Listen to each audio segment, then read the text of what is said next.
Hello friends, welcome to a new video. इसमें हम लोग डिस्कस करेंगे, आज जो क्लास में डिस्कस करेंगे वो डिस्कस करेंगे विवास पैनोरमा बुक से बिहार में कला एवं संस्कृति। तो बिहार में कला एवं संस्कृति जो विवास पैनोरमा से डिस्कस करेंगे, इसमें हम लोग मौर्य काल कला से शुरुआत करेंगे। तो इससे पहले कि हम शुरू करें, हम बता देना चाहते हैं कि इससे पहले हम लोग इतिहास, बिहार का इतिहास जो है विवास पैनोरमा बुक से कंप्लीट कर चुके हैं। बिहार का भूगोल हम लोग कंप्लीट कर चुके हैं। उसके अलावा विवास पैनोरमा का जो टोटल 250 क्वेश्चन दिया हुआ है उसको हम लोग डिस्कस कर चुके हैं अलग अलग सीरीज़ में। तो उसका प्लेलिस्ट बना हुआ है चैनल पे, तो आप उसको देख सकते हैं। हिस्ट्री के लिए भी आप देख सकते हैं। और इसके अलावा जो हमने डिस्कस करी है वो बिहार करंट अफेयर्स में आर्थिक सर्वेक्षण, बिहार का जो आर्थिक सर्वेक्षण 2021-22 आया उसको भी हम लोग डिस्कस कर चुके हैं और डिटेल डिस्कस किए हैं एनालिसिस के साथ, ताकि उसमें किसी भी तरह का क्वेश्चन बनाया जाए तो बन जाए और समझ में आ जाए। तो वो चीज़ें अभी कंप्लीट हो चुकी है। मुझे लगता है कला एंड संस्कृति से भी कुछ क्वेश्चन रहता है, 2-4 क्वेश्चन वैसे पकड़ में आ जाता है, जो क्वेश्चन कभी डायरेक्टली कभी इनडायरेक्टली पूछ दिया जाता है पीटी में और छूट जाता है। तो मैं ये चाहता हूँ कि जो इम्पॉर्टेंट पार्ट है वो छूटे नहीं, इसलिए हम लोग इसे भी कवर करेंगे। ठीक है, तो इससे पहले कि हम शुरुआत करें, जो लोग सब्सक्राइब किए हैं वो प्लीज़ बेल आइकन देख लीजिएगा, और जो लोग सब्सक्राइब नहीं किए सब्सक्राइब कर लीजिएगा। लाइक ज़रूर कीजिएगा और शेयर करके डिस्कशन कीजिए, ताकि हमें भी इंकरेजमेंट मिले और डिस्कशन करने से आपको भी फ़ायदा होगा। और कमेंट करके हमें बताइए कि अभी क्या प्रॉब्लम आ रही है, तो हम लोग उसको भी डिस्कस करेंगे। और इमीडिएटली हम लोग 2-4 दिनों में ही हम लोग करंट अफेयर्स शुरू करने वाले हैं। तो उसके साथ हम लोग मॉक टेस्ट, जो पहले से मैं बोलते आ रहा हूँ कि 40 मॉक टेस्ट मैं लेने वाला हूँ, जिसमें 150 क्वेश्चन रहेगा। मैथ छोड़ के हम लोग सारा का सारा क्वेश्चन डिस्कस करेंगे और पर डे एक डिस्कशन चलेगा। साथ ही साथ जो हमारा क्लास चल रहा है वो क्लास चलते रहेगा, ताकि आपको किसी भी प्रकार का कोई दिक्कत नहीं हो, और रिजल्ट होने से कोई नहीं रोक पाएगा अगर आप कंटिन्यूटी मेंटेन करेंगे। तो चलिए शुरू करते हैं। मौर्य कला। बिहार में कला के प्रगति के स्पष्ट साक्ष्य मौर्य काल, लगभग 4वीं शताब्दी, मौर्य काल 4वीं शताब्दी में था, से उपलब्ध होने लगते हैं। मौर्य काल में वास्तुकला एवं मूर्तिकला विकसित अवस्था तक पहुंच गई थी। वास्तुकला और मूर्तिकला विकसित हो चुकी थी। अशोक के स्तंभ, उन पर जानवरों की आकृति और खुदाई का काम परिपक्व कला के रूप का प्रमाण है। अच्छा, हम इस वीडियो में थोड़ा फास्ट चलेंगे, क्योंकि कुछ चीज़ें हैं याद करने वाली, और सबसे बड़ी बात है कि आपको एक आउटलुक मिल जाएगा। ये मैं चाहता हूँ कि आप एक बार गो थ्रू कर लेंगे तो आपको चीज़ें समझ में आएंगी। कहीं दूसरे जगह पे भी घुमा के क्वेश्चन पूछेगा तो आप उसको आइडेंटिफाई कर लेंगे लॉजिक और कनेक्शन बना के। तो इसलिए थोड़ा फास्ट चलेंगे, जो इंपॉर्टेंट होगा हाईलाइट्स करते चलेंगे। ठीक है, तो थोड़ा पेस मेंटेन रखिएगा हमारे साथ और फोकस रखिएगा, ताकि ऐसा नहीं हो कि मैं 2 लाइन आगे बढ़ जाऊँ और आपको लगे कि यार ये सर ने क्या क्या सर क्या बोल के निकल गए। पत्थर पर पॉलिश करके उसे चिकना बनाया जाता था। पत्थर पर इस प्रकार की शीशे जैसी चमक दूसरे किसी काल में देखने को नहीं मिलती। मौर्य काल में जो पत्थर पे शीशे की तरह चमक मिलती थी वो दूसरे किसी भी काल में नहीं मिलती थी। मौर्यकालीन स्थापत्य के नमूने पटना, राजगीर और जहानाबाद एवं गया के समीप बराबर की पहाड़ियों में प्रमुखता से मिलते हैं। ये सवाल बीपीएससी में बहुत बार पूछ चुका है कि मौर्य काल के स्थापत्य के नमूने कहाँ कहाँ मिलते हैं। तो पटना, राजगीर, जहानाबाद और गया के समीप बराबर की पहाड़ियों में खूब मिलते हैं भाई लोग। तो ये सवाल बनता है, यहाँ पे ये पूछा हुआ है और पूछ सकता है फिर से। पटना के दक्षिण भाग में कुम्हारा में एक विशाल कक्ष में अवशेष मिले जिसमें 80 स्तंभ थे। ये भी सवाल पूछता है, याद रखिएगा। यह संभवतः किसी सभागार या राजमहल का हिस्सा था। यह किसी सभागार या राजमहल का हिस्सा था। अवशेष के रूप में बचे ये गोलाकार स्तंभ पत्थर के एक ही शिला को काटकर बनाए गए थे। एक ही शिला को, गोलाकार स्तंभ जो है पत्थर, एक ही पत्थर को काटकर बनाए गए थे, तथा इसको चमकीली पॉलिश द्वारा चिकना और चमकीला बनाया गया है। मौर्यकालीन स्तंभों का एकास्म बनावट और गोल आकार ईरानी स्तंभों के समान है। तो ये भी सवाल पूछ सकता है कि मौर्यकालीन स्तंभों के एकास्म बनावट और गोल आकार किस देश के स्तंभों के समान है। तो ईरानी शैली से संबंधित है। ईरानी शैली में स्तंभों के शीर्ष पर फूल, पत्ते, बेल और पक्षियों के माध्यम से सजावट किया गया है, जबकि मौर्यकालीन स्तंभों पर इसका अभाव है।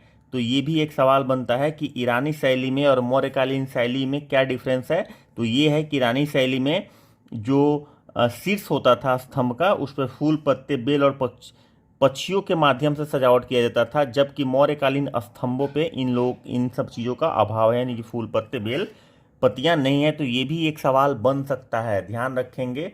लगातार कंटिन्यूटी मेंटेन रखिए, क्वेश्चन बनाइए, डिस्कशन जरूर कीजिए। और जो लोग सब्सक्राइब नहीं किए हैं, फिर से बोल रहा हूँ, सब्सक्राइब कीजिए ताकि कोई भी वीडियो आपको मिस नहीं हो। जल्दी ही हम लोग बिहार बजट भी करने वाले हैं और करंट अफेयर्स पूरा हम लोग करने वाले हैं प्रतियोगिता दर्पण से। पूरा लूसेंट हम लोग करने वाले हैं, जो इंपॉर्टेंट पार्ट है उसमें भी biology, economics, history, polity, geography सब कुछ करने वाले हैं। तो कुछ भी मिस नहीं होना चाहिए, इसलिए सब्सक्राइब जरूर कीजिए, बेल आइकन दबा के ऑल बटन पे क्लिक कीजिएगा और शेयर जरूर कीजिए, कमेंट कीजिए। शेयर करने से आप अपने दोस्तों के साथ डिस्कस कर पाएंगे कि भैया आप भी देख लो, मैं भी देखता हूँ या देखती हूँ, और फिर दोनों एक दूसरे से क्वेश्चन पूछेंगे, तो शेयरिंग से हो सकता है।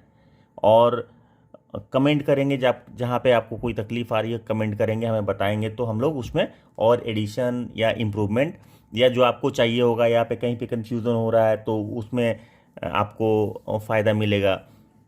पीटी के एग्ज़ाम के बाद तो हम लोग मेंस का भी शुरू करने वाले हैं, स्टेट का शुरू करेंगे। स्पेशल स्टेट का सबसे ज़्यादा लैकिंग तो वहीं पे होता है। एनीवे पहले पीटी का करें, लेकिन इसके लिए ज़रूरी है कि आप लोग कंटिन्यूटी मेंटेन करें, हमारे साथ बने रहें। चलिए, अशोक द्वारा धम्म प्रचार के लिए देश के विभिन्न भागों में लगभग 20 एकात्म स्तंभ स्थापित किए गए थे।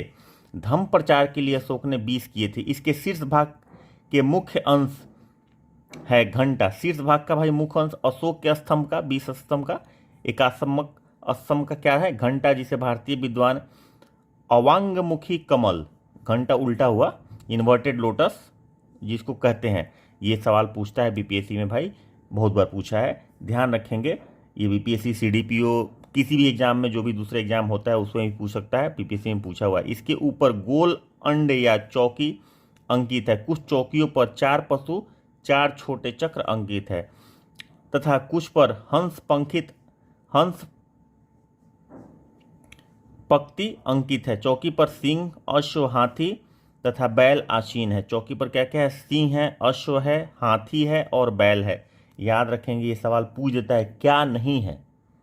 सिंह, हाथी, अश्व और बैल की जगह पर सपोज करो गाय लिख देगा, तो गाय नहीं है, तो ये ध्यान रखना है। रामपुरवा पश्चिम चंपारण से प्राप्त स्तंभ पर नटुआ बैल सांड ललित मुद्रा में खड़ा है।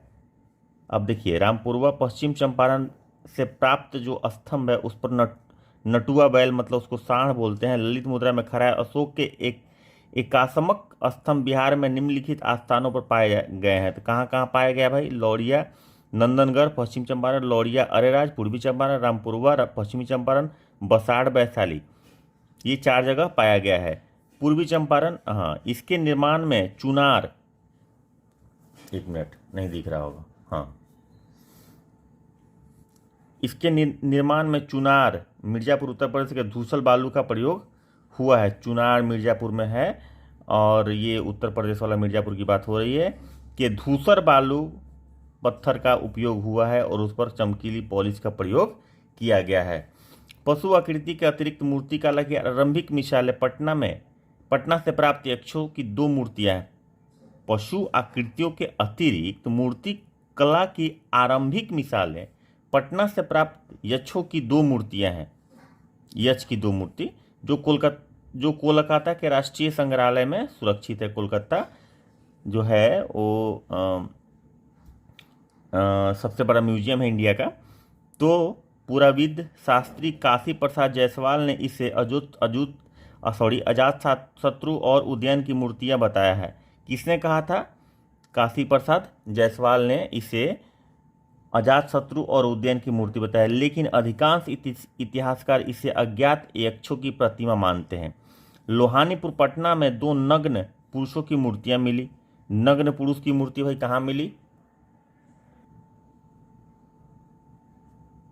हाँ, लोहानीपुर से 2 नग्न पुरुषों की मूर्ति मिली, जो संभवतः जैन तीर्थंकरों की प्रतिमाएं रही होगी। इसका निर्माण भी जैन शैली की कायोत्सर्ग मुद्रा में हुआ है। जैन कायोत्सर्ग मुद्रा जो है वो जैन शैली का मुद्रा है, याद रखेंगे। मूर्ति कला का अद्भुत नमूना,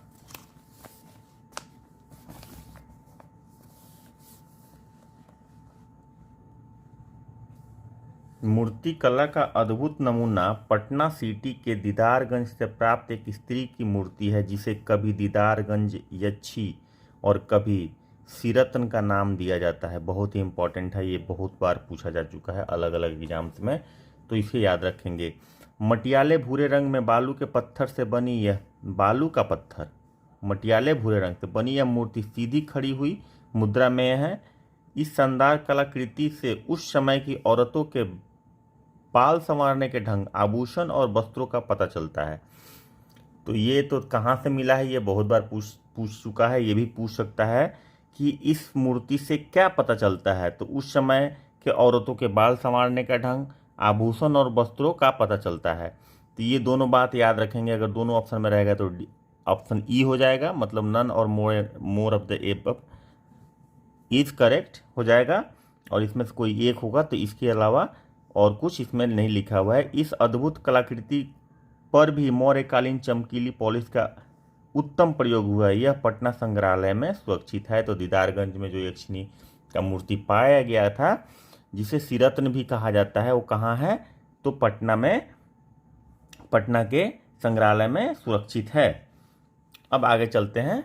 जहानाबाद बराबर की पहाड़ी, जहानाबाद में स्थित बराबर की पहाड़ियों की गुफाएं मौर्यकालीन स्थापत्य का एक अन्य उदाहरण है। शुरुआत में हम लोग देखें, इस गुफाओं का निर्माण आजीवक संप्रदाय के अनुयायियों और बौद्ध भिक्षुओं के निवास के लिए कराया गया था। किसके लिए कराया गया था? आजीवक संप्रदाय के अनुयायियों के लिए और बौद्ध भिक्षुओं के लिए कराया गया था। बहुत बार ये सवाल पूछा गया है। बराबर की पहाड़ियों में अशोक ने अपने राज्याभिषेक के 12वें वर्ष में सुदामा गुफा आजीवक भिक्षुओं को दान दी थी। तो ये सवाल पूछता है, बहुत ही इंपॉर्टेंट है, याद रखेंगे कि राज्याभिषेक के 12वें वर्ष में सुदामा गुफा जो है वो बराबर की पहाड़ियों में पूछता है, जहानाबाद के पास। हम लोग इसको इतिहास में डिस्कस कर चुके हैं ऑलरेडी। तो उसने आजीवक भिक्षुओं को दान कर दी थी। राजगीर स्थित सोन भंडार की गुफाएं भी, सोन भंडार की गुफाएं कहाँ है भाई? राजगीर में है। इसी क्रम की उपलब्धि है। गुफाओं के भीतर भाग में चमकीली पॉलिश का उपयोग इसकी विशिष्टता है। इसकी विशिष्टता क्या है? तो ऐसा भी पूछा जा सकता है, जैसे बराबर की गुफाओं में सुदामा गुफा कहाँ है, ये तो डायरेक्ट क्वेश्चन हो गया। लेकिन सुदामा गुफा की विशिष्टता क्या है, या सोन भंडार गुफाओं की या सुदामा गुफाओं की विशिष्टता क्या है? तो उनके अंदर चमकीली पॉलिश का उपयोग ही इनकी विशिष्टता है। तो ये ध्यान रखेंगे। गुफा का बाहर का मुख मंडप आयताकार किंतु छत गोलाकार है। छत गोलाकार और मुख मंडप आयताकार है। क्वेश्चन अब थोड़ा घुमा के भी देगा, ठीक है। तो ये बहुत बार पूछा जा चुका है कि सुदामा गुफा। तो हमें दूसरे एस्पेक्ट को भी देखना होगा कि इसके अलावा अब क्या पूछा जा सकता है क्वेश्चन, क्योंकि बीएससी क्वेश्चन रिपीट नहीं करता है। बहुत मिनिमल अकाउंट, बहुत मिनिमल होता है। जो फैक्चुअल क्वेश्चन था वही रिपीट होता है, जनरली रिपीट नहीं होता है। इसलिए इस चीज़ को ध्यान देना है। मौर्य उत्तर कला, मतलब मौर्य समय के बाद का कला। शुंग और कुषाण काल में कला का विकास जारी रहा, ठीक है। उसके बाद शुंग वंश, फिर कुषाण, ये सब लोग आए थे। मगर इस कला काल के नमूनों में मौर्यकालीन कलात्मक गुणवत्ता नहीं प्रकट होती है। उस समय मतलब थोड़ा सा धूमिल हो गया था। गुप्त काल में पुनः वास्तुकला का विकास बड़े पैमाने पर हुआ। गुप्त काल में वास्तुकला का विकास बड़े पैमाने पर हुआ है। Point to be noted, important चीज़ है। और हम लोग थोड़ा फास्ट चल रहे हैं, जैसे कि मैं बोला हूँ, क्योंकि थोड़ा सा लंबा है, तो मैं नहीं चाहता कि बहुत लंबा आपको खींचे। जिसकी प्रेरणा सारनाथ के क्षेत्र से में विकसित और मथुरा कला में प्रभावित शैली से प्राप्त हुआ है। तो गुप्त काल में वास्तुकला का विकास जो बड़े पैमाने पर हुआ, जिसकी प्रेरणा सारनाथ के क्षेत्र में विकसित और मथुरा कला से प्रभावित शैली से प्राप्त हुई है। सारनाथ और मथुरा। गुप्तकालीन मूर्तिकला के नमूने रोहतास, भोजपुर, नालंदा, राजगीर, गया, वैशाली, सुल्तानगंज, पटना आदि स्थानों पर प्राप्त हुए हैं। मौर्यकालीन अशोक स्तंभ, ये सब चीज़ प्राप्त हुआ है। वो कहाँ कहाँ से मिलता है? तो पटना, राजगीर, जहानाबाद, गया और इनके समीप बराबर की पहाड़ियों में मिलता है। जबकि गुप्तकालीन मूर्तिकला का नमूना रोहतास, भोजपुर, नालंदा, राजगीर, गया, वैशाली, सुल्तानगंज, पटना आदि स्थानों पर प्राप्त हुए हैं।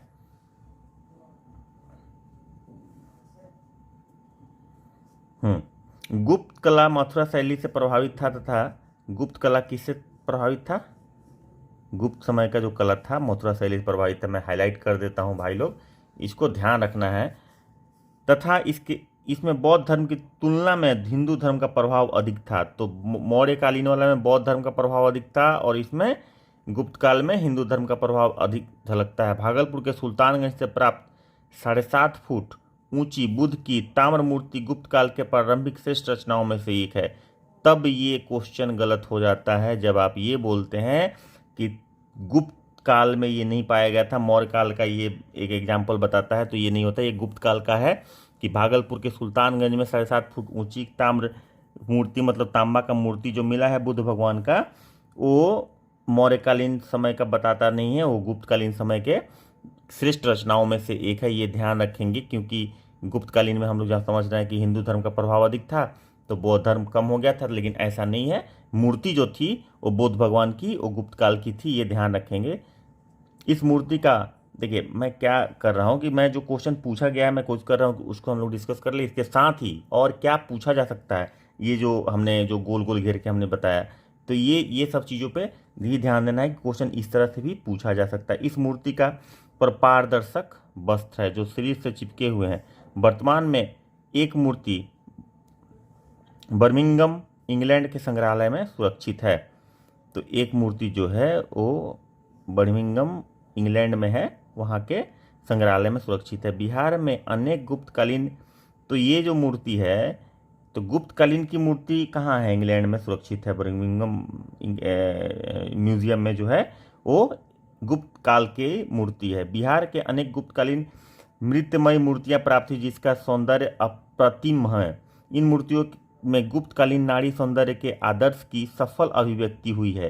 सांचे के प्रयोग द्वारा निर्मित इन मूर्तियों में बौद्ध और पौराणिक देवी देवताओं की मूर्तियां शामिल हैं।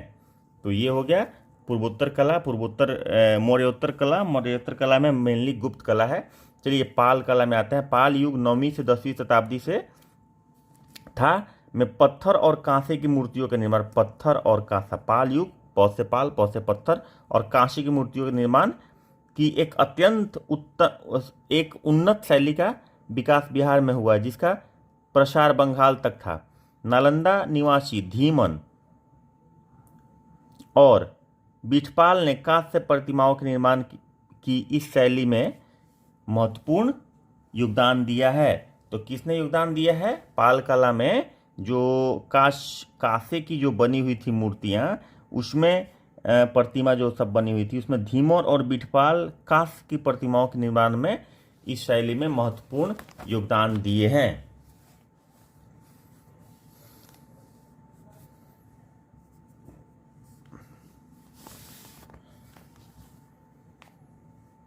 ये दोनों कलाकार कौन? बिठन और धीमन, बिठपाल और धीमन, ये दोनों कलाकार पाल शासकों धर्मपाल देवपाल के समकालीन थे। तो ये पूछ देता है कि बिठपाल और धीमन जो कांस्य मूर्ति बनाया करते थे पाल वंश के समय, तो उस समय किसके वो समकालिक थे? तो धर्मपाल और देवपाल के समकालिक थे। पालकालीन कांस्य प्रतिमाएं सांचे में ढली थी, कांस्य की प्रतिमाएं बनती थी और सांचे में ढली रहती, जिसका प्रमाण नालंदा के मंदिर स्थल संख्या 13 से प्राप्त अवशेषों से मिलता है। ये ध्यान रखेंगे, ये नालंदा पालकाल वाला नालंदा से मिलता है। इसके नमूने नालंदा और कुकरीहार गया के समीप से प्राप्त हुए हैं, ये भी ध्यान रखेंगे, ये इंपॉर्टेंट चीज। नालंदा से प्राप्त नमूने मुख्यतः देवपाल के समय के हैं। अब ये स्पेसिफिक हो गया कि नालंदा से जो मिले थे वो किसके समय के हैं? देवपाल के समय के। बी केयरफुल, थोड़ा सा ध्यान से पढ़ेंगे तो दिमाग में सेट हो जाएगा कि समय के हैं। जबकि कुकरीहार से प्राप्त मूर्तियां परवर्ती काल की है। इसके अतिरिक्त फतेहपुर, अंतिचक, इमादपुर आदि से भी ऐसी मूर्तियां कांसे से बने हुए स्तूपों और के नमूने और कुछ बर्तन भी प्राप्त हुए हैं। इसमें बौद्ध धर्म से प्रभावित मूर्तियों की प्रधानता है। अब देखो गुप्त काल में क्या हुआ, बौद्ध धर्म की कम हो गई, हिंदू का बढ़ गया, लेकिन फिर से पाल धर्म में जो आया था तो बौद्ध धर्म से प्रभावित मूर्तियों की प्रधानता हो जाती है। ठीक है, तो इस तरह से कोरिलेट करना है कि मौर्यकालीन में कैसा था, फिर अगर बौद्ध के कॉन्टेक्स्ट में हम बात करते हैं, बौद्ध धर्म के कॉन्टेक्स्ट में, तो गुप्तकालीन में उसका प्रादुर्भाव कम हो गया था मूर्तियों में, उसका असर कम होने लगा था और फिर से पाल वंश में उसका प्रधानता बढ़ गया। बुद्ध, बोधिसत्व, अवलोकितेश्वर, मंजूश्री, मैत्रेय, तारा, जमला, हथग्रीव आदि को इन मूर्तियों में दर्शाया गया है। साथ ही विष्णु, बलराम, सूर्य, उमा महेश्वर और गणेश आदि हिंदू देवी देवताओं की मूर्तियां भी दर्शाई गई है। अच्छा, काले बैसाल्ट पत्थर से निर्मित पाल युगीन मूर्तियां मुंगेर जिले की पहाड़ियों से प्राप्त हुई है। तो काले बैसाल्ट से जो मूर्तियां मिली हैं वो मुंगेर जिले से प्राप्त हुई हैं। इनमें बौद्ध मूर्तियों की प्रधानता है, इसमें भी बौद्ध मूर्ति की प्रधानता है। इसके बाद विष्णु की मूर्तियां हैं, बौद्ध के बाद विष्णु की मूर्तियां हैं। इन मूर्तियों के विशिष्ट रूप से अलंकृत करके आकर्षक बनाया गया है। अधिकांश मूर्तियों में बौद्ध के जीवन के महत्वपूर्ण घटनाओं को दर्शाया गया है।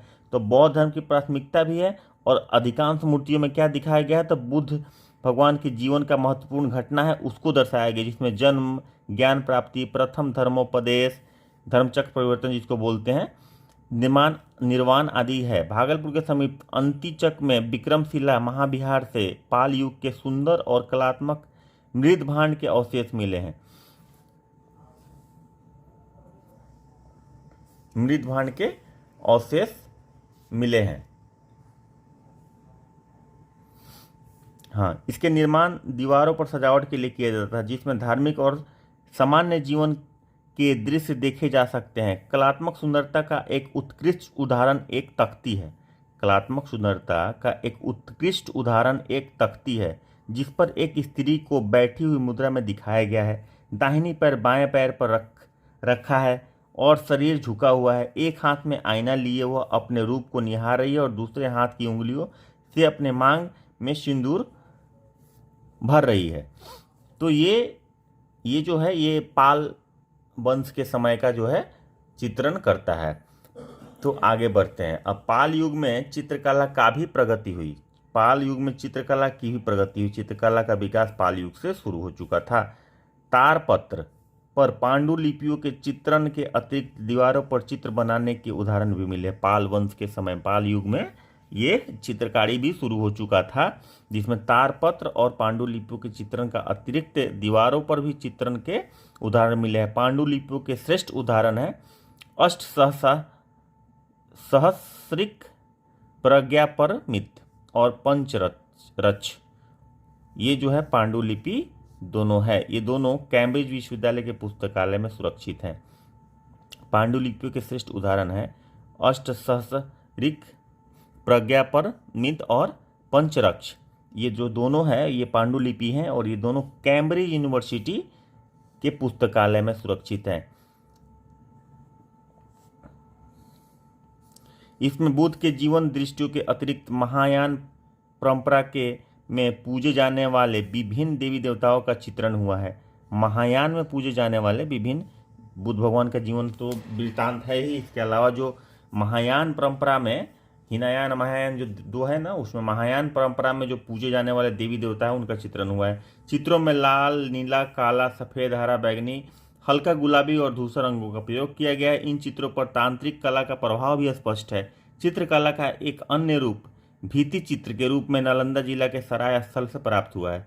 चित्रकला का एक अन्य रूप भित्ति चित्र नालंदा जिला के सराय स्थल से प्राप्त हुआ है। ध्यान रखेंगे, इंपॉर्टेंट है कि नालंदा जिला के सराय स्थल से भित्ति चित्र प्राप्त हुआ। ग्रेनाइट पत्थर से निर्मित एक बड़े चबूतरे के निचले भाग पर कुछ ज्यामितीयकार फूलों के आकार और मनुष्य एवं पशुओं का चित्रण किया गया है। इसमें हाथी, घोड़ा, नर्तकी, बोधिसत्व और जम्भला प्रमुख है। इन चित्रों की शैली पर अजंता और बाघ गुफा चित्रों की शैली का प्रभाव दृष्टिगोचर होता है। इन चित्रों की शैली पर अजंता और बाघ गुफा किस पे, तो भाई भित्ति चित्र वाला शैली पे दृष्टिगोचर होता है। पाल शासकों द्वारा निर्मित स्थापत्य कला के साक्ष्य, पाल शासक जो स्थापत्य कला बनाए थे उसका साक्ष्य जो है वो उदंतपुरी, नालंदा, विक्रमशिला महाविहार है। उदंतपुरी के अवशेष सुरक्षित नहीं है। नालंदा के विभिन्न युगों में बने मंदिर, स्तूप और विहार मिलते हैं अंतिचक्र से प्राप्त विक्रमशिला महावीर में एक मंदिर और स्तूप के अवशेष मिले हैं। दोनों ही ईंट द्वारा निर्मित है, जिसमें पत्थर और मिट्टी से बनी भगवान बुद्ध की विशाल मूर्तियां हैं। तो ये हो गया आपका पाल वंश वाला। उसके बाद आइए मध्यकालीन स्थापत्य कला। मध्यकालीन मतलब 12वीं शताब्दी के अंत में बिहार पर तुर्कों का अधिकार हो गया। 1192-93 के आसपास अधिकार हो गया। तुर्क, अफगान और मुगल शासकों की विशिष्ट देन स्थापत्य कला के क्षेत्र में रही है। तुर्क काल की सबसे महत्वपूर्ण इमारत बिहार शरीफ स्थित मलिक इब्राहिम या मलिक बया का मकबरा है। तो ये भी इम्पोर्टेंट है। तुर्क काल का सबसे महत्वपूर्ण इमारत बिहार शरीफ स्थित मलिक इब्राहिम। ये पूछता है कि मलिक इब्राहिम का मकबरा कहाँ है, तो बिहार शरीफ में है। ये पूछा है और हमने हिस्ट्री में भी डिस्कस किया है और क्वेश्चन में भी डिस्कस किया है। जो हम लोग क्वेश्चन बनाए हैं, इसलिए मैं बोल रहा हूँ कि वीडियो जाके देखिए, क्वेश्चन बनाइए। वो क्वेश्चन आप 250 क्वेश्चन बना लीजिएगा तो इसका जिस्ट आपको मिल जाएगा।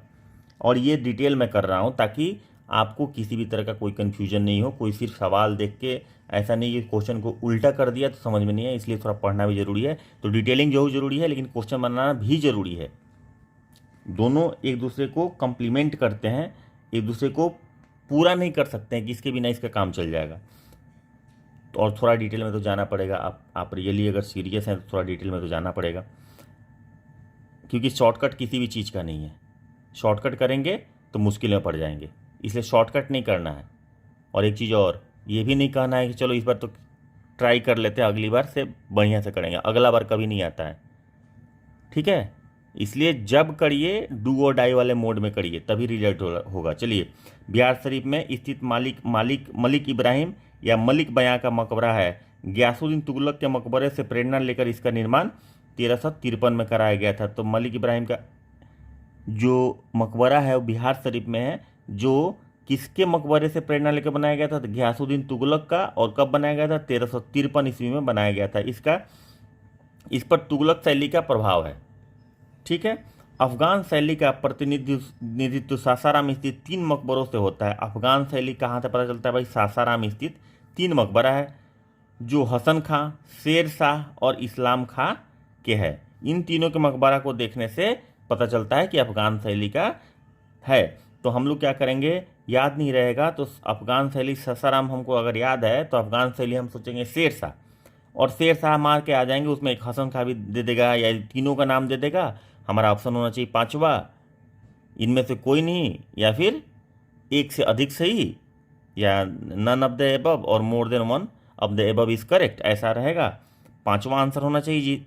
तो लेकिन हम लोग पता होना चाहिए, इसलिए बोले हैं कि क्वेश्चन के साथ साथ थोड़ा डिटेलिंग भी जरूरी है। जो हसन खां, शेर शाह और इस्लाम खां के हैं। शेर शाह का मकबरा भारत के अफगान स्थापत्य का सर्वश्रेष्ठ नमूना है। इसका निर्माण 1535 से 1545 में पूरा हुआ। झील के मध्य स्थित अष्टकोनी, झील के मध्य है अष्टकोनी आकार का यह मकबरा चौकोर चबूतरे पर बना है। अष्टकोनी मकबरों की श्रृंखला का यह अंतिम और सर्वश्रेष्ठ उदाहरण है। अष्टकोनी मकबरों की श्रृंखला में ये अंतिम है और सर्वश्रेष्ठ है। मुगल शैली का बिहार में सर्वश्रेष्ठ उदाहरण 1617 में बिहार के प्रांतपति इब्राहिम खां काकर द्वारा निर्मित शाह दौलत का मनेर स्थित मकबरा है। तो मुगल साम्राज्य का, मुगल शैली का बिहार में सर्वश्रेष्ठ उदाहरण क्या है? बिहार की बात कर रहे हैं। मुगल साम्राज्य दिल्ली में था, लेकिन बिहार के अगर संदर्भ में बात करें तो 1617 में निर्मित इब्राहिम खां काकर, प्रांतपति मतलब बिहार राज्य का जो उस समय प्रांतपति हुआ करते थे, तो उनको प्रांतपति बोलते थे। इब्राहिम खां काकर द्वारा निर्मित शाह दौलत का मनेर स्थित मकबरा, तो किसके द्वारा बनाया गया था? इब्राहिम खां काकर के द्वारा शाह दौलत का मनेर स्थित मकबरा जो है वो मुगल शैली के सर्वश्रेष्ठ उदाहरण बिहार में है। और इस पर अकबर के अधीन विकसित संशोधित शैली का प्रभाव है। पटना कलेक्ट्रेट और पटना कॉलेज के भवन हॉलैंड की शैली से प्रभावित है। तो पटना कलेक्ट्रेट और पटना कॉलेज कोई गया होगा तो उसको पता होगा। तो शैली जो है वो हॉलैंड के शैली से प्रभावित है। पटना सिटी स्थित पादरी की हवेली और बांकीपुर चर्च की इमारतें गैथिक शैली को दर्शाती है। राजभवन, मुख्य सचिवालय एवं उच्च न्यायालय की इमारतों पर यूरोपीय पुनर्जागरण काल की शैली का प्रभाव है। तो ये सवाल पूछ सकता है, मिलान करें। पटना कॉलेज कौन सी शैली का प्रभाव है? इधर शैली दे दिया, इधर कॉलेज दे दिया, ये इधर इंस्टीट्यूशन का नाम दे दिया। अभी बांकीपुर चर्च लिख देगा, इधर कैथोलिक चर्च लिख देगा, इस तरह से। तो ये ध्यान रखना है। पटना संग्रहालय और सुल्तान पैलेस की इमारतें हिंद इस्लामी शैली के प्रवर्ती उदाहरण है। तो चलिए, ये हो गया अपना शैली का बात हो गया। अभी चलते हैं चित्रकला में। तो चित्रकला में है पटना कलम, ये मेंस पॉइंट ऑफ व्यू से खूब पूछता है। पटना कलम, मधुबनी पेंटिंग, ये सब फेमस है। एक के बाद एक पक्का पूछेगा। अगर इस साल पटना कलम तो अगली बार में उन दोनों में से कोई चांस रहेगा, और एक क्वेश्चन लड़ना ही है। इसलिए इसको हम लोग जो भी पढ़ रहे हैं PT mains point of view से ही पढ़ रहे हैं और डिटेलिंग कर रहे हैं। मीन्स कि हमारा कहीं ना कहीं फोकस है कि हमारे जो भी हमारे साथ लोग जो तैयारी कर रहे हैं, जुड़ के हमारे साथ लोग जुड़े हुए हैं, मुझे उम्मीद है कि वो मेंस करें और मेंस के बाद इंटरव्यू करें और फाइनल रिजल्ट लें और हमें कमेंट में बताएं कि फाइनली हम सेलेक्ट हो गए। मैं ये चाहता हूँ, बीच में छोड़ने वाला काम नहीं करना है। न आपको मैं छोड़ने दूंगा और न मैं आपको छोड़ूंगा। बस आप लोग साथ मेंटेन कीजिए और अंतिम मंजिल तक पहुंचना है, इसमें कोई डाउट नहीं है। मुगल साम्राज्य के पतन की अवस्था में शाही दरबार में कलाकारों को प्रश्रय न मिलने के कारण इसका पलायन अन्य क्षेत्रों में होने लगा था। इसी क्रम में 1770 के लगभग पलायित चित्रकार तत्कालीन राजधानी पाटलिपुत्र, आज का पटना, वापस आ गए। इन पलायित चित्रकारों में राजधानी के लोधी कटरा, मुगलपुरा, दीवान मोहल्ला, मचरहट्टा तथा नित्यानंद की कुआं क्षेत्र में तथा कुछ चित्रकारों ने आरा, दानापुर में बसकर चित्रकला के क्षेत्रीय रूप में विकसित किया। यह चित्रकला शैली ही पटना कलम या पटना शैली कहलाती है। जो मुगल साम्राज्य के पतन की अवस्था में शाही दरबार में जो चित्रकारों को नहीं मिलता था उतना मतलब ड्यू वेटेज जो चाहिए था उनको, वो नहीं मिलता था, तो वापस आ गए अपने अपने क्षेत्र में जाके उसको करने लगे। और वो पटना के आसपास का ही सारा क्षेत्र था, तो उसको पटना कलम या पटना शैली कही जाने लगी। इस शैली पर मुगल शाही शैली तथा तत्कालीन ब्रिटिश शैली के साथ साथ इस पर क्या किस चीज़ की, पटना कलम पर क्या क्या चीज़ का असर है? तो मुगल शाही शैली, चूंकि वो मुगल साम्राज्य में वो बनाते थे, तो मुगल शाही शैली, उसके बाद ब्रिटिश शैली जो हो गया, तत्कालीन ब्रिटिश शैली जो था, और उसके बाद स्थानीय शैली का विशिष्टताओं का भी स्पष्ट प्रभाव पड़ता है। पटना कलम के अधिकांश चित्रकार पुरुष हैं, अतः इस शैली को पुरुषों की चित्र शैली भी कहते हैं, क्योंकि अधिकतर लोग इसको शैली को फॉलो करने के वाले, मतलब इसको आगे बढ़ाने वाले लोग जो हैं वो पुरुष हैं। पटना कलम के चित्र लघु चित्रों की श्रेणी में आते हैं, छोटे छोटे होते हैं, लघु चित्रों की श्रेणी में आते हैं, जिन्हें अधिकतर कागज और कहीं कहीं हाथी दांतों पर बनाया जाता है, कागज पर या हाथी दांत पर बनाया जाता है, सामान्य बनाया गया है। सामान्यतः इस शैली में चित्रकारों ने व्यक्ति विशेष, पर्व, त्यौहार, उत्सव तथा जीव जंतुओं का महत्व दिया है। इस शैली में ब्रश से ही तस्वीर बनाने और रंगने का काम किया गया है। अधिकांशतः गहरे भूरे, गहरे लाल, हल्के पीले। ये देखो भाई, ये जो हम पढ़ रहे हैं ना ध्यान से, ये पूछता है कि पटना कलम में किस तरह के कलर का यूज किया गया है, ठीक है, वो किस तरह की चीज़ों को वृत्तांत करता है, व्याख्या करता है, बताता है। तो व्यक्ति विशेष, पर्व, त्यौहार, उत्सव, जीव जंतुओं का महत्व इसमें दिखाता है।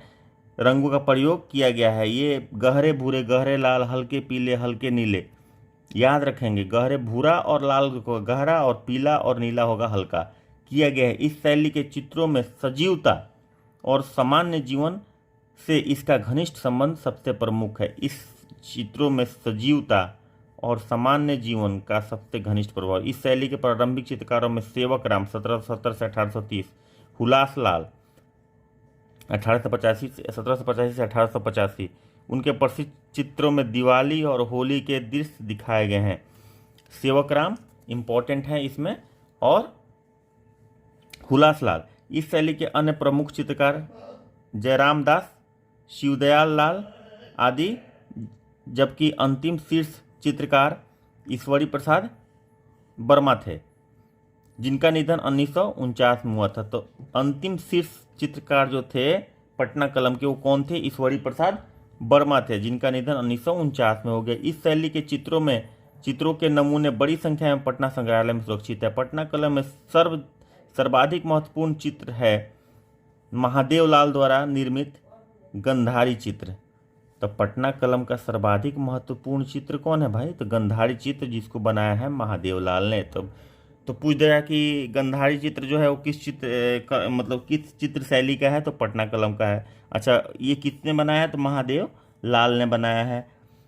माधोलाल द्वारा निर्मित रागिनी तोड़ी पर आधारित चित्र, शिवलाल द्वारा निर्मित मुस्लिम निकाह का चित्र, यमुना प्रसाद द्वारा निर्मित बेगमों की शराबखोरी का चित्र आदि, ये सब जो है वो इम्पोर्टेंट है। गंधारी चित्र इम्पोर्टेंट है।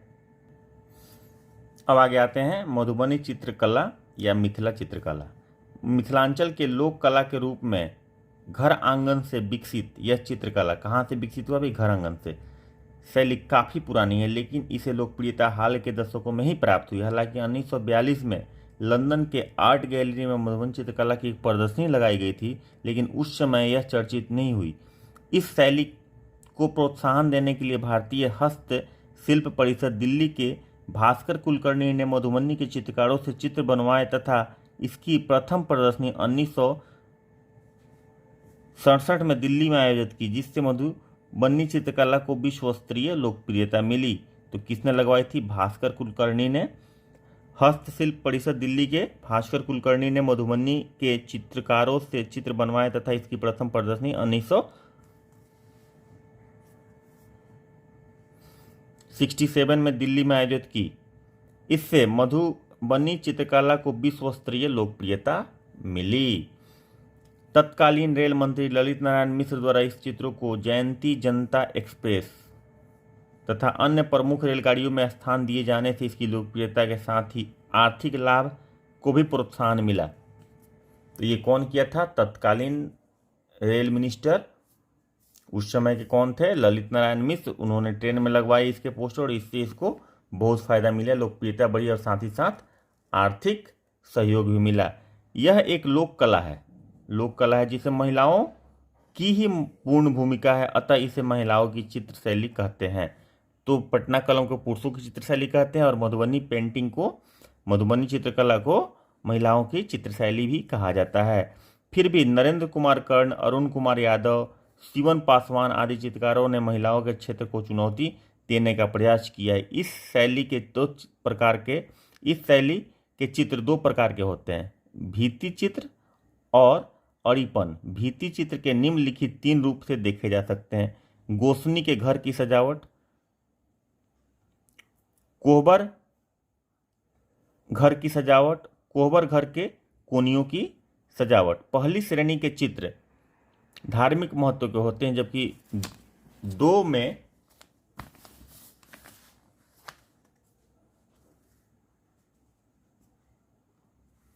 प्रतीकों का प्रयोग अधिक होता है। कोहबर घर के भीतर और बाहर बने चित्र कामुक प्रवृत्ति के होते हैं। चित्रकारों में ब्राह्मण और कायस्थ परिवार के महिलाओं का योगदान अधिक है। ब्राह्मण और कायस्थ परिवार के महिलाओं का योगदान सबसे अधिक है इस चित्रकारी में। आरंभ में इस शैली की चित्र मुख्यतः दीवारों पर ही बनाए जाते थे, परंतु आज इस शैली की चित्रकला कागज, कपड़े तथा कैनवास पर मधुबनी पेंटिंग, रोटी, जितवारपुर, भवानीपुर, लहरियागंज तथा सिमरी में की जाती है। चित्र उंगलियों से या बांस की कूची से बनाए जाते हैं। चित्र में प्रयोग किए जाने वाले अधिकतर रंग वनस्पति से प्राप्त किए जाते हैं, यानी कि इसमें कृत्रिम रंग नहीं लिए जाते हैं और वो वनस्पति से प्राप्त किए जाते हैं। सेम के पत्ते से हरा रंग, हरी सिंगार के फूलों के डंठल एवं कुसुम के फूलों से नारंगी, गेंदा के फूल से पीला, हल्दी से पीला, नील से नीला, केसर पलाश से केसरिया, कागज एवं जौ को जलाकर काला, गेरू से लाल, लाख के कीड़े से महावर रंग, घोंघे से बैगनी तथा गाय को आम्रपत्र खिलाकर उसके मूत्र से पीला रंग प्राप्त किया जाता है। तो इन सब चीज़ों को भी याद रखने की ज़रूरत है कि इस चित्रकला में वनस्पति का ज़्यादा यूज किया जाता है रंग के लिए, कृत्रिम रंग इसमें यूज नहीं किया जाता है। रंगों का सांकेतिक महत्व भी है। पीला रंग धरती, उजला पानी, लाल आग, काला वायु, नीला आकाश हेतु प्रयोग होता है। चित्रों की पृष्ठभूमि के लिए जीव जिस पशु पक्षी पेड़ पौधों का प्रयोग किया जाता है उनका भी सांकेतिक महत्व है। इसमें केला मांसलता, मछली कामोत्तेजना, सुग्गे तोते कामवाहक, बांस वंश वृद्धि,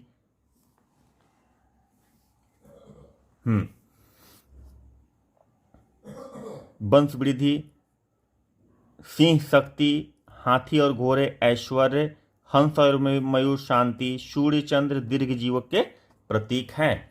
मधुबनी चित्रकला का एक अन्य रूप अड़ीपन है जो आंगन में या चौखट के सामने जमीन पर बनाए जाते हैं। इन चित्रों को कटे हुए चावल को पानी और रंग में भिगाकर उंगली से बनाया जाता है। इन चित्रों के निम्नलिखित 5 श्रेणियां हैं। अड़ीपन का निम्नलिखित 5 श्रेणी है। वो कौन कौन श्रेणी है देख लीजिए। पहला मनुष्य और पशु पक्षियों का चित्र, दूसरा फूल फल पौधों और पेड़ के चित्र, तीसरा तंत्रवादी प्रतीकों के चित्र, चौथा देवी देवताओं के चित्र, पांचवा वास्तविक दीप आदि जैसे शुभ संकेतों के चित्र। इस कला के महान कलाकारों में रसीदपुर मधुबनी की गंगा देवी प्रसिद्ध हैं।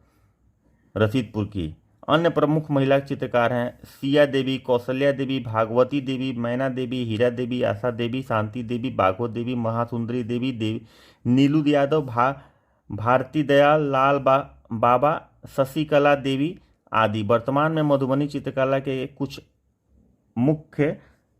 प्रमुख केंद्र हैं मधुबनी, भवानीपुर, रैयाम, सिमरी, लहरियागंज, जितवारपुर इत्यादि।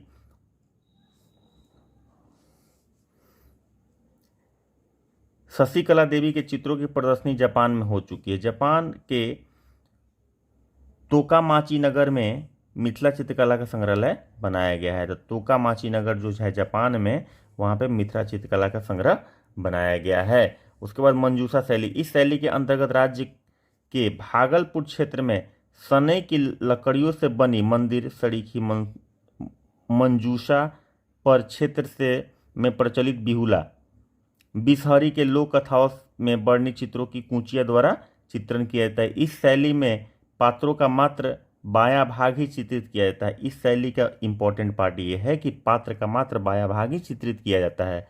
श्रीमती चक्रवर्ती देवी इस शैली की प्रमुख चित्रकार हैं। तो श्रीमती चक्रवर्ती देवी इस शैली की प्रमुख चित्रकार है और इसमें पात्र का बायां भाग ही चित्रित किया जाता है मंजूषा शैली में। यह ध्यान रखेंगे, इंपॉर्टेंट पार्ट है।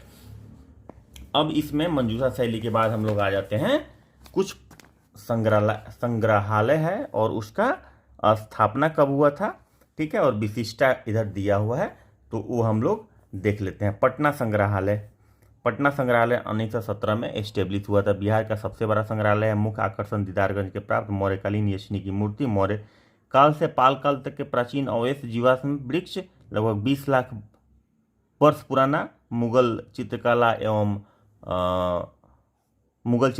एवं पटना कलम के सुंदर नमूने, सुंदर कांस्य प्रतिमाएं, सिक्के, मृद भांड अभिलेख, ये भी जो चीज़ें हैं। उसके बाद पुरातात्विक संग्रहालय ये कहाँ है, तो नालंदा में है। ये भी 1917 में बना था। नालंदा के आसपास के उत्खनन के बारे में इसमें है जानकारी। उसके बाद पुरातात्विक संग्रहालय वैशाली 1945 में बना था। वैशाली संघ द्वारा स्थापित है। मौर्यकालीन और पालकालीन अवशेष इसमें सुरक्षित है। उसके बाद गया संग्रहालय, गया में भी संग्रहालय 1952 में बना था। उसके बाद जलान संग्रहालय पटना सिटी में है, 1954 में बना था। पुरातात्विक संग्रहालय